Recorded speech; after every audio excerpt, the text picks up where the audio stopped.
क कारणवाचक, जिस शब्द से पहले वाक्य के कार्य का कारण दूसरे वाक्य में दिया हो उसे कारणवाचक समुच्चय बोधक कहते हैं। जैसे क्योंकि। उदाहरण, मैं कल पिकनिक पर नहीं आ रहा क्योंकि मैं बीमार हूँ। तुम्हें सजा मिलेगी क्योंकि तुमने चोरी की है। ख स्वरूपवाचक, जो शब्द दो उपवाक्यों को इस प्रकार जोड़ें कि पहले वाक्य का स्वरूप दूसरे वाक्य से ही स्पष्ट हो उसे स्वरूपवाचक समुच्चय बोधक कहते हैं। जैसे जो, कि। उदाहरण, अनामिका ने बताया कि आज वह छुट्टी करेगी। बहुत अच्छा किया जो यहाँ चले आए। इन वाक्यों में कि तथा जो स्वरूपवाचक समुच्चय बोधक हैं। ग उद्देश्यवाचक, जिस शब्द से एक वाक्य का उद्देश्य अथवा फल दूसरे वाक्य द्वारा स्पष्ट हो उसे उद्देश्यवाचक समुच्चय बोधक कहते हैं। जैसे कि, ताकि आदि। उदाहरण, मैं यहाँ इसलिए आया था ताकि तुम्हें देख सकूं। सुशील इसलिए नहीं आया कि कहीं उसका पेपर न छूट जाए। घ संकेतवाचक, जो शब्द एक वाक्य में संकेत अथवा शर्त बताकर दूसरे वाक्य में उसका फल संकेतित करें उन्हें संकेतवाचक समुच्चय बोधक कहते हैं। जैसे यदि, तो, यद्यपि, तथापि आदि। उदाहरण, यदि मौका मिला तो मैं अवश्य यह मैच जीत कर दिखाऊंगा। यद्यपि मैंने उनसे निवेदन किया तथापि वे नहीं माने। इन वाक्यों में यदि, तो, यद्यपि, तथापि संकेतवाचक समुच्चय बोधक हैं। विस्मयादि बोधक, इंटरजेक्शन, जिन शब्दों से घृणा, शोक, हर्ष, विस्मय, भय आदि मनोभावों का ज्ञान होता है उन्हें विस्मयादि बोधक अव्यय कहा जाता है।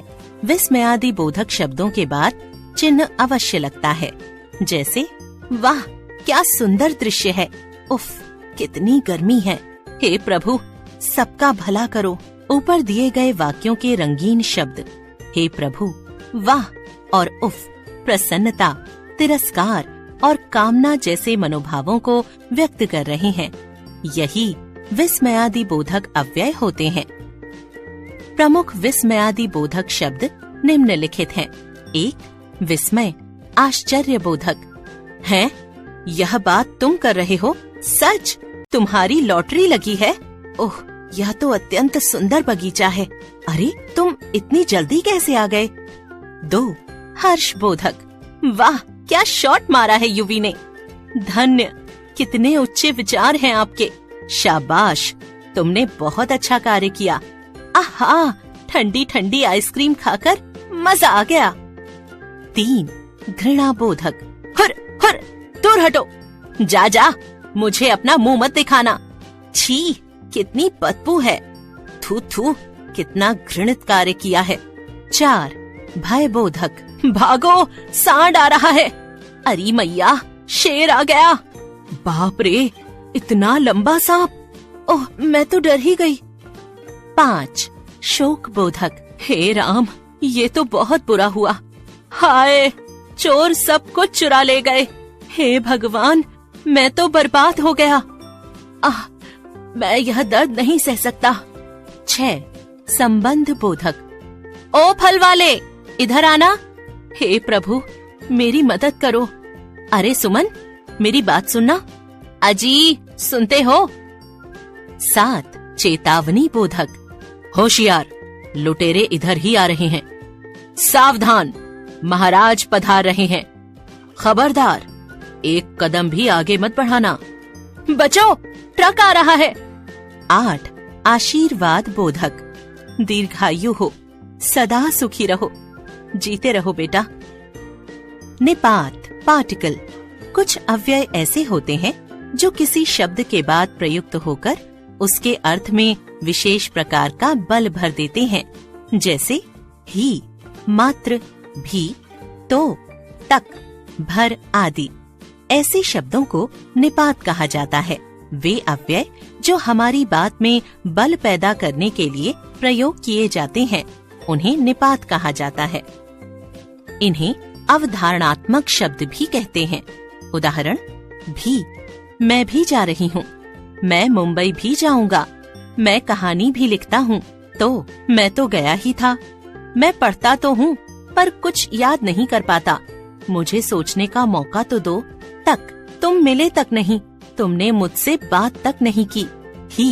मैं ही जा रहा हूँ, मैं लखनऊ ही जा रहा हूँ। मैं कहानी ही लिखता हूँ। तब मैंने उसे देखा भर था। मैंने बारात में जी भर कर नाच किया। मात्र कहने मात्र से तुमने सच मान लिया। मात्र इतने प्रयास से तुम कैसे संतुष्ट हो गए? वाक्यों में करण, संप्रदान, अपादान तथा अधिकरण कारक क्रिया विशेषण का कार्य करते हैं। कुछ शब्द परिमाणवाचक विशेषण और परिमाणवाचक क्रिया विशेषण दोनों के लिए समान रूप से प्रयुक्त होते हैं, जैसे कम, अधिक, काफी, बहुत आदि। ऐसे में वाक्य में प्रयोग होने पर इनकी स्थिति स्पष्ट होती है कि ये परिमाणवाचक विशेषण है या परिमाणवाचक क्रिया विशेषण। विस्मयादि बोधक अव्यय का प्रयोग सदैव वाक्य के प्रारंभ में किया जाता है। विस्मयादि बोधक शब्दों का वाक्य के किसी अन्य शब्द से कोई संबंध नहीं होता। कभी कभी संज्ञा, सर्वनाम, विशेषण आदि शब्दों को भी विस्मयादि बोधक के रूप में प्रयोग किया जाता है, जैसे राम राम, यह तो बहुत बुरा हुआ। संज्ञा, तुम यहाँ क्यों आए हो? सर्वनाम, विस्मयादि बोधक शब्द अनायास ही मुंह से निकल पड़ते हैं। आपने जाना, जिन शब्दों में लिंग, वचन तथा कारक के कारण कोई परिवर्तन नहीं आता, उन्हें अविकारी शब्द या अव्यय कहते हैं। अव्यय 5 प्रकार के होते हैं: क्रिया विशेषण, संबंध बोधक, समुच्चय बोधक, विस्मयादि बोधक, निपात। जो अव्यय क्रिया की विशेषता बताते हैं उन्हें क्रिया विशेषण कहते हैं। जो अव्यय शब्द संज्ञा अथवा सर्वनाम का संबंध वाक्य के अन्य शब्दों से जोड़ते हैं उन्हें संबंध बोधक कहते हैं। जो अव्यय शब्द 2 अथवा 2 से अधिक शब्दों, उपवाक्यों अथवा वाक्यों को जोड़ते हैं उन्हें समुच्चय बोधक कहते हैं। जो अव्यय हर्ष, शोक, विस्मय आदि भावों को व्यक्त करते हैं उन्हें विस्मयादि बोधक कहते हैं। जो अव्यय किसी शब्द पर बल प्रदान करते हैं उन्हें निपात कहते हैं।